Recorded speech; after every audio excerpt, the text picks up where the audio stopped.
Hello दोस्तों, मैं screen fixer से कृष्णा ठाकुर। दोस्तों, मैं आज आपके लिए वीडियो लेके आया हूँ टीएफटी डिस्प्ले के ऊपर। मान लीजिए आपके पास कोई फोन आता है, टीएफटी डिस्प्ले की बात करूँ, टीएफटी आईपीएस, और उसके अंदर ग्राफिक्स आ रहे हैं पर लाइट नहीं जल रही है। तो उस कंडीशन में आपको क्या सॉल्यूशन करना है, क्या चीजें चेक करनी है, और साथ में हम आईसी की डिटेल भी समझेंगे कि आईसी किस तरह से काम करती है। क्योंकि कई बार क्या होता है, आपके पास फोन आता है, ग्राफिक्स आ रहे हैं पर क्या होता है, लाइट नहीं जलती है, तो उसके चक्कर में आपसे सेट रिटर्न हो जाता है। ठीक है ना। और जब सेट आपसे रिटर्न जाता है तो कस्टमर भी आपका टूट जाता है। तो वही चीजें मैं आपको यहाँ समझाने वाला हूँ कि अगर आपके पास फोन आ जाता है जिसके अंदर लाइट की दिक्कत आ रही है तो कैसे उसको सॉर्ट आउट करना है।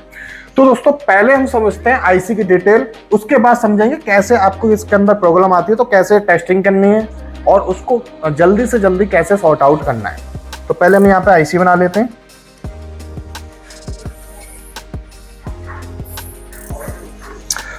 यहाँ पे दोस्तों जो मैं बात कर रहा हूँ आईसी, यहाँ पे LM IC की बात कर रहा हूँ। LM IC होती है, काफी पॉपुलर आईसी है ये, कई सारे फोनों में लग के आईसी आती है, तो इसी के बारे में यहाँ पे बात करेंगे दोस्तों।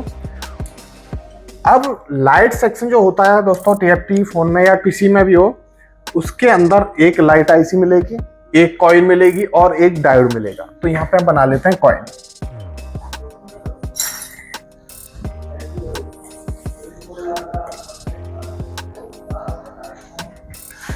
और यहाँ पे आएगा दोस्तों बीपीएच, क्योंकि आईसी को चलने के लिए, क्योंकि वोल्टेज बूस्ट करने, स्टेप अप सर्किट होता है इस लाइट सेक्शन में, बूस्ट सर्किट होता है। तो उस कंडीशन में क्या होता है, इस पर मेन वोल्टेज आता है। मेन वोल्टेज जो दोस्तों आपके फोन में रहता है वो रहता है आपका बीपीएच। तो बीपीएच आएगा यहाँ पे आईसी के अंदर इन हो जाएगा, ठीक है ना, और कॉइल में भी चला जाता है। उसके बाद यही बीपीएच यहाँ से स्विचिंग होती है, यानी आईसी कॉइल के द्वारा स्विचिंग कराती है, और यहाँ से क्या होते हैं, वोल्टेज बूस्ट होते हैं। क्योंकि दोस्तों जो लाइट सेक्शन होता है उसके अंदर देखा होगा आपने, फोन में सबसे ज्यादा जो वोल्टेज आपके फोन में मिलते हैं वो लाइट सेक्शन में मिलते हैं। किसी में 14 वोल्टेज मिलते हैं, किसी में 18 वोल्टेज मिलते हैं, किसी में 20-22, तो इस तरह से 30 वोल्टेज तक आपकी टीएफटी डिस्प्ले में मिल जाते हैं। डिपेंड करता है फोन के और डिस्प्ले के ऊपर, अलग अलग वोल्टेज का रेशियो होता है, ठीक है ना। अब ये बीपीएच इसके अंदर इन हुआ, ठीक है ना। यहीं पे आगे लगा रहता है डायोड, इधर ही दोस्तों आपका क्या लगा रहता है, डायोड लगा रहता है। और यहां पे हम बना लेते हैं डिस्प्ले। ये आपकी एलसीडी होगी दोस्तों। और ये जो आपकी डायोड के द्वारा जो लाइन इसके अंदर जा रही है, ये प्लस वाली लाइन होती है, एनोड लाइन होती है। यानी आपने देखा है कि 14 जो 16 वोल्टेज जाते हैं वो इसी लाइन पे होके जाते हैं। तो ये हो गई एक लाइन। उसके बाद ये पॉजिटिव लाइन होगी, तो लाइट को जलने के लिए साथ में क्या चाहिए, नेगेटिव लाइन चाहिए।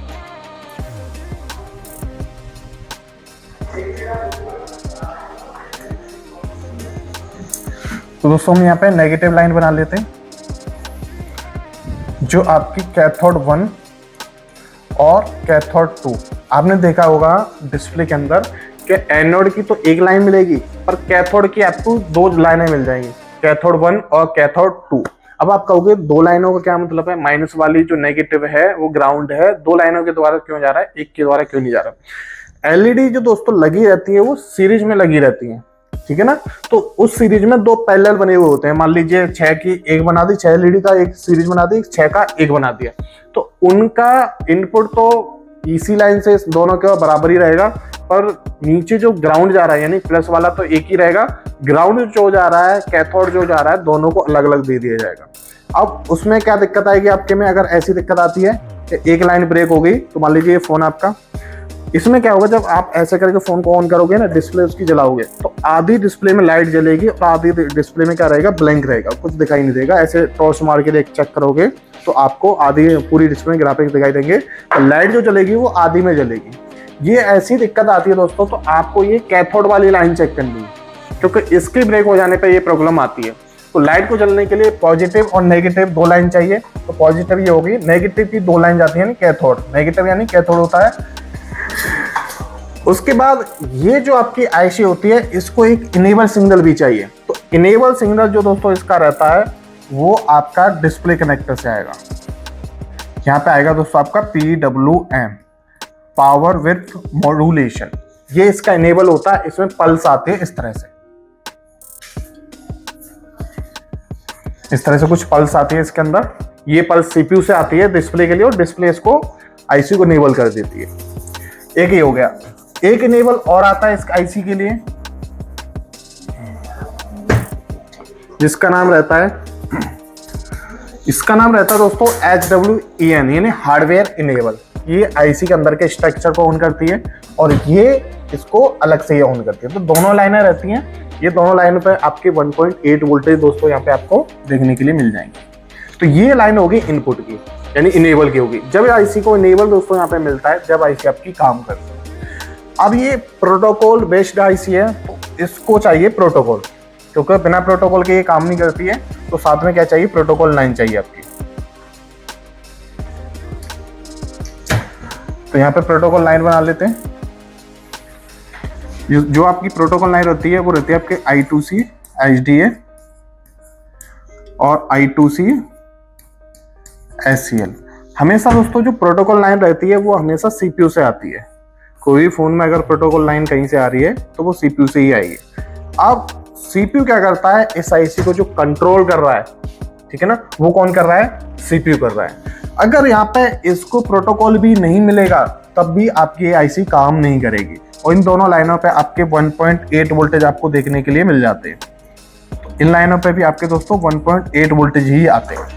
तो ये क्या हो गया आपका दोस्तों, प्रोटोकॉल लाइन होगी, जो आपकी जब IC काम करेगी तो CPU इसको कंट्रोल करेगा IC को, ठीक है ना।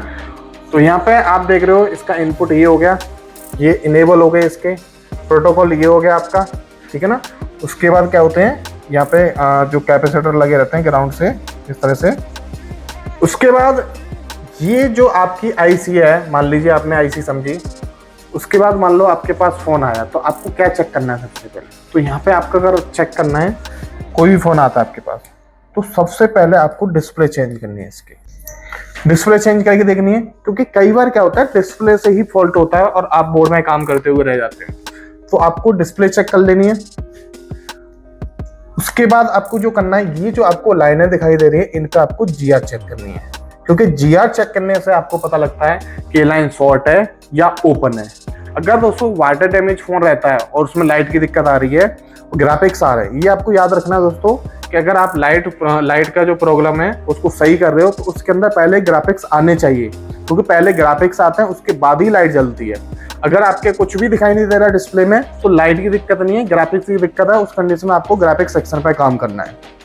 अगर वाटर डैमेज फोन रहता है तो उस कंडीशन में क्या होता है, कनेक्टर पे ये वाली पिन आपको चेक करनी है, क्योंकि हाई वोल्टेज की लाइन होती है और यहाँ पे पानी के कारण क्या हो जाता है, ये पिन डैमेज हो जाती है, यहाँ पे सडन हो जाती है पानी के कारण, तो ये लाइन ब्रेक हो जाती है। तो आपको ये चेक कर लेना है।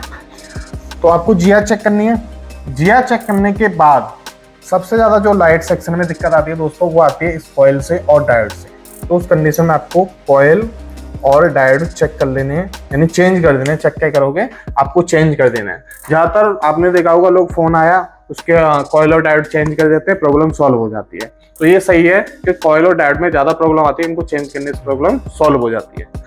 अगर यहाँ से प्रॉब्लम सॉल्व नहीं होती है तो क्या करना है, वो चीज़ें मैं आपको यहाँ पे बता रहा हूँ। उसके बाद आपने कॉइल डायोड चेंज कर दिए, आपने इनपुट भी चेक कर लिया, तो आपको ये दोनों लाइनें भी चेक करनी है, ये प्रॉपर इनपुट है या नहीं है, क्योंकि ये लाइनें भी नहीं आएंगी तब भी IC आपकी काम नहीं करेगी। उसके बाद ये प्रोटोकॉल लाइन होगी, ये भी आपको चेक कर लेनी है। लास्ट में आपको क्या चेंज करना है दोस्तों, लाइट IC चेंज करनी है।